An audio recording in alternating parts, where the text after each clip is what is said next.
Your partner doesn't want sex. Let's talk about this sensitive topic today. And the first thing I'd like to ask you is to subscribe to my channel. And please don't ever forget to like my videos. It truly means a great deal to me.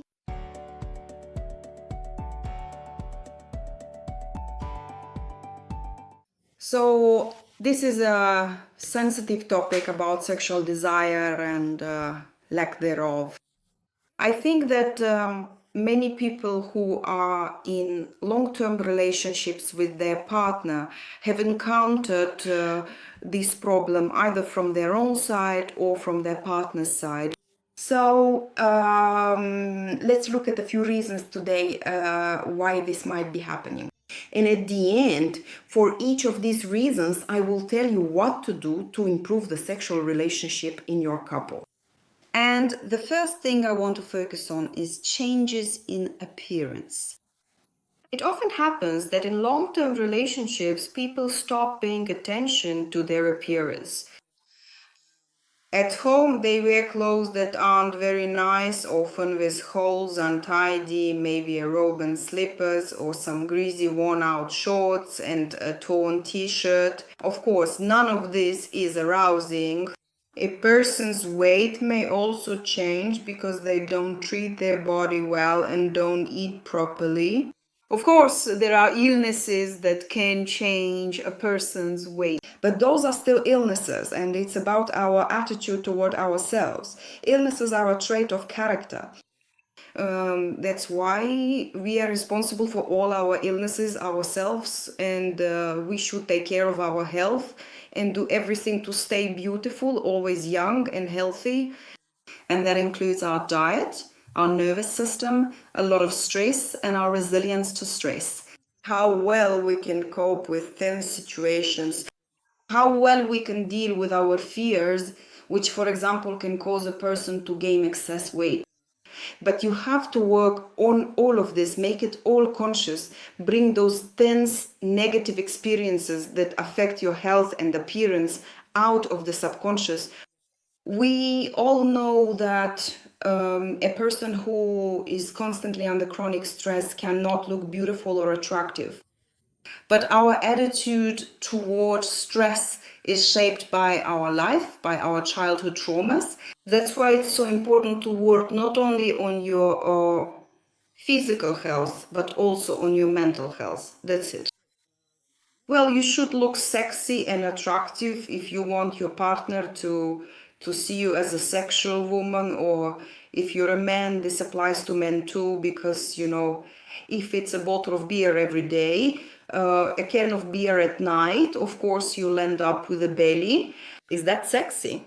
Well, I don't know. It depends on the person. To me, it doesn't seem sexy. So, in order to create sexual arousal, we need to do everything so that our partner admires us.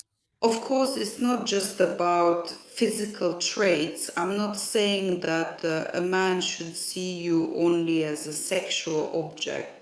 Because if there are no deep feelings, then any extra 2 or 3 kilograms will affect.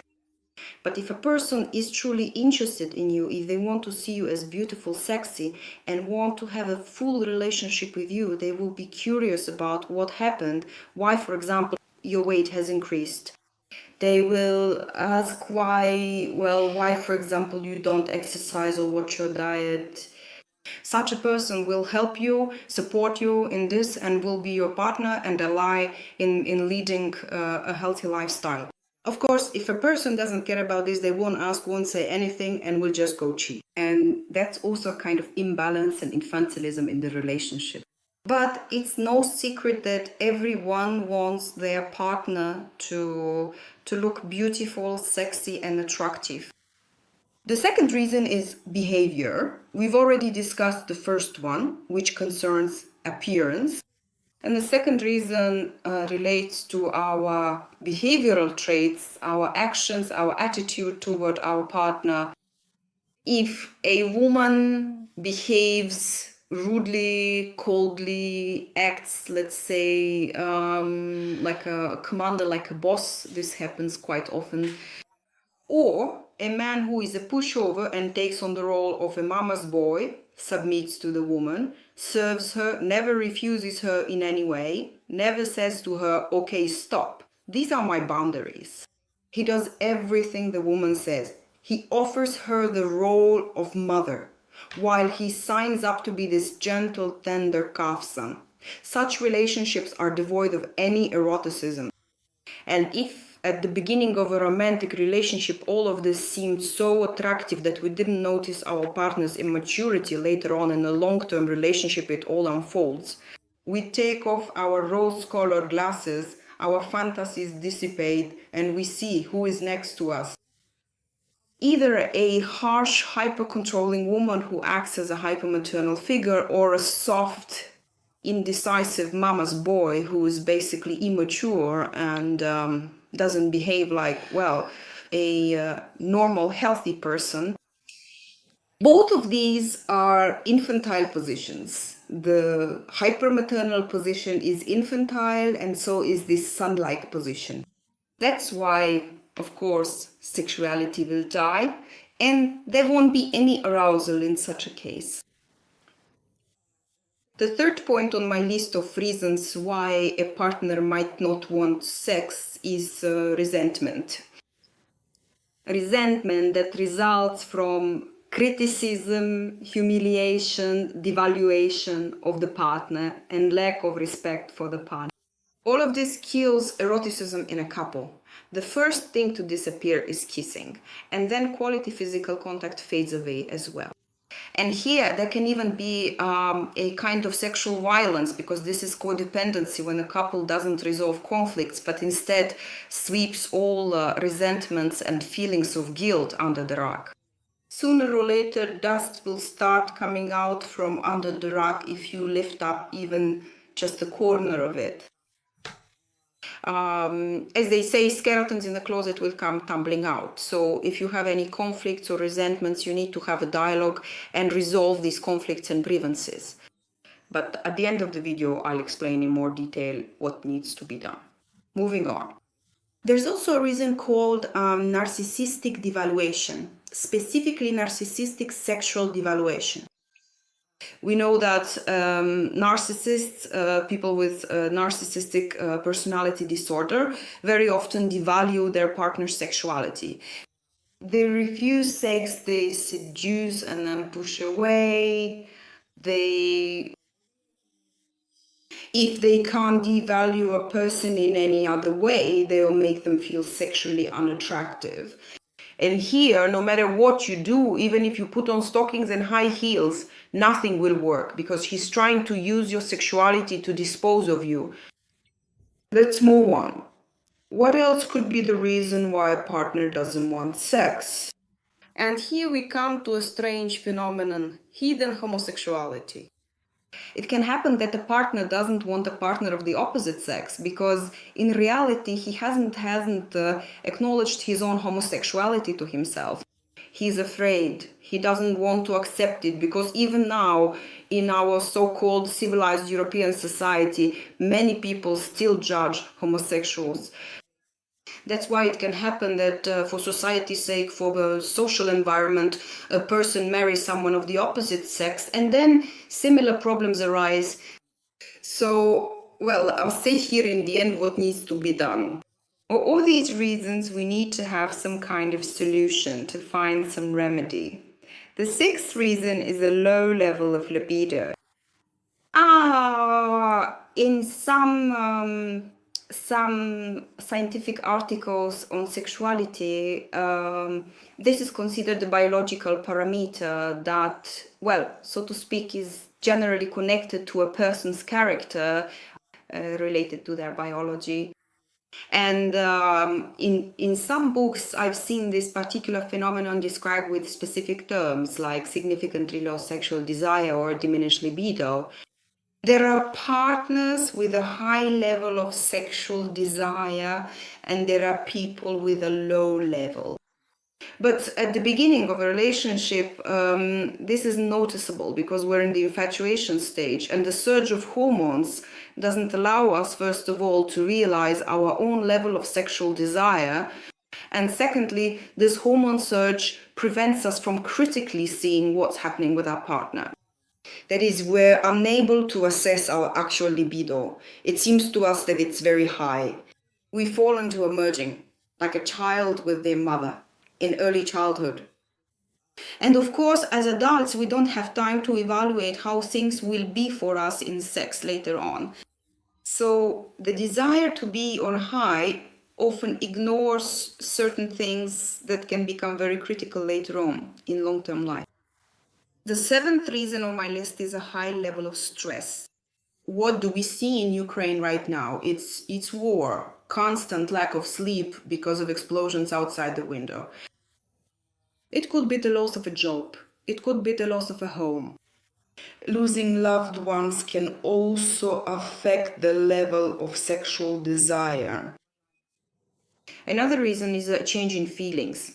Romantic feelings. When a third person appears, creating a sort of love triangle in the relationship, when someone's thoughts are not with you but are completely absorbed by another person.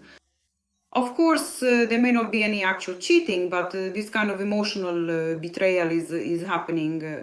A person's fading feelings indicate immaturity and an inability to experience mature love.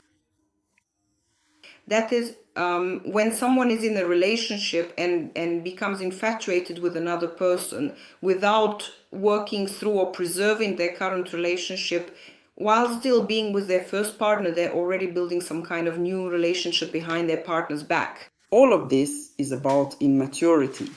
And the last reason on my list is addiction to porn sites. This is something men are often guilty of.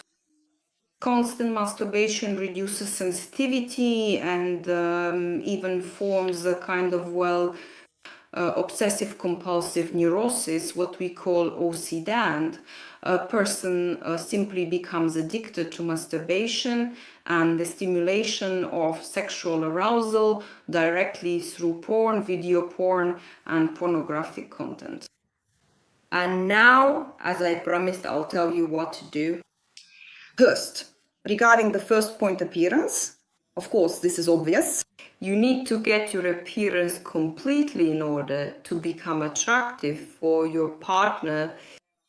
If you are overweight, lose weight, eat healthy food, stop drinking alcohol, stop eating chips or anything else that's unhealthy. Start exercising, of course. In general, I think you should get yourself used to physical activity from a young age. This is not only good for your sexuality, but also for your overall health. And when you're older, you'll thank yourself for having exercised. That's it. But since we're talking specifically about sexual attractiveness, then sports and healthy eating are key. If you can't organize yourself somehow, then please reach out to a coach or trainer, go to the gym and work out with a trainer. For example, I can't walk out on my own. My motivation drops very quickly, but I've been doing sports for almost 27 years now. I go to the gym regularly, 3 times a week. In addition, between gym sessions, I work out at the stadium, do squats and walk a lot.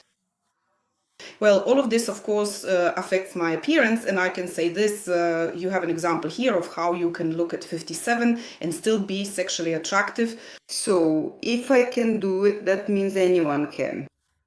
I wouldn't say that I naturally have some kind of super good health. No, I have certain chronic conditions of my own, but I keep everything under control, and I believe that such attention to oneself, to one's body, makes a person sexually attractive, and as a bonus, it leads to long-term health. And the next 2 points are rude behavior from a woman, cold, formal behavior from a woman, and a more dependent behavior from a man, a mama's boy who submits to his wife. And the second point, together insults. I recommend that if you have these 2 problems, you should go to individual family psychotherapy. As for the fourth point, narcissistic devaluation, if you notice that your partner is simply like a narcissist using you sexually, then you need to break off the relationship with them. Nothing will come of it. There will be no development. But how can you tell, for example, that this is specifically narcissistic devaluation? A partner may seduce you sexually and then devalue you. I don't want you. You are not. Well, they might directly say openly demeaning things to you, devalue your body. Of course, this could be, well, a consequence of you having let yourself go physically. But a normal, healthy partner would approach this issue very delicately and would help you to rebuild your sexual relationship together. But a narcissist, on the contrary, will traumatize you. So if you notice you are being sexually devalued, this can happen even if you look great. A sporty, attractive girl, and yet she's told, "You're not pretty, you're just bad. Look at yourself. Is there something wrong with you?" Here, no matter what you do, you will still be devalued and discarded. So leave such a partner and forget about having any kind of relationship with them. Hidden homosexuality.